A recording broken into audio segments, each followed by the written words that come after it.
மாச சீரியல் நாளைக்கான பிரமல பாத்தீங்கன்னா தினேஷ் ரோஹிணி கால் பண்ணி உன் பையன் கிருஷ்ணன் நான் தான் கடத்தி வச்சிருக்கேன், எனக்கு 2 லட்சம் ரூபாய் அவசரமா தேவைப்படுது, அந்த பணத்தை கொடுத்தாதான் உன் பையனை விடுவாங்கிற மாதிரி மிரட்டுறாங்க.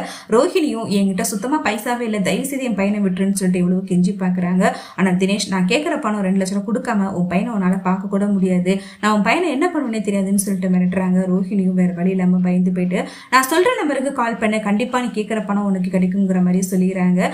மனோஜடி நம்பரை கொடுத்துறாங்க. தினேஷும் மனோஜடி நம்பருக்கு கால் பண்ணி கிருஷ் இப்போ என்னுடைய கஸ்டடியில தான் இருக்கிறான், நான் கேட்கிற 2 லட்சம் ரூபாய் பணத்தை கொடுத்ததான் கிருஷை விடுவேங்கிற மாதிரி சொல்றாங்க. இதை கேட்டதுமே விஜயா ரொம்பவே ஷாக் ஆறாங்க. யாருடைய பிள்ளைக்கு நம்ம இதுக்காக 2 லட்சம் ரூபாய் பணம் கொடுக்கணும், பேசாம இந்த விஷயத்த போலீஸ்ல கம்ப்ளைண்ட் பண்ணிட்டு கம்முன்னு இருந்துருங்க, அவங்க பாத்துப்பாங்க அப்படிங்கிற மாதிரி சொல்றாங்க. ஆனா முத்து எப்படியாவது கிருஷை காப்பாத்தி ஆகுங்கிறதுக்காக இந்த பிரச்சனையை நான் பாத்துக்கிறேன்னு சொல்லிட்டு முத்து அவங்களுக்கு பணம் தரேன்னு சொல்லிட்டு மனோஜ் கிட்ட சொல்றாங்க. மனோஜும் தினேஷ் கிட்ட நீங்க கேட்கிற பணத்தை தரேன், எந்த இடத்துக்கு வரணும்னு சொல்லிட்டு கேட்கறாங்க. அப்ப தினேஷ் ஒரு இடத்த சொல்றாங்க. அந்த இடத்துக்கு முத்து பணத்திட்டு போற மாதிரி போறாங்க. அடுத்து முத்துவை பார்த்துட்டு தினேஷ் ரொம்பவே பயந்து போயிறாங்க. முத்து அவங்க எல்லாருமே அடிச்சு போட்டுட்டு கிருஷை காப்பாத்துறாங்க. அடுத்து முத்து தினேஷை பிடிச்சிறாங்க. எதுக்காக நீ கிருஷை கடத்துறேன்னு சொல்லிட்டு அவங்க போட்டு அடிக்கிறாங்க.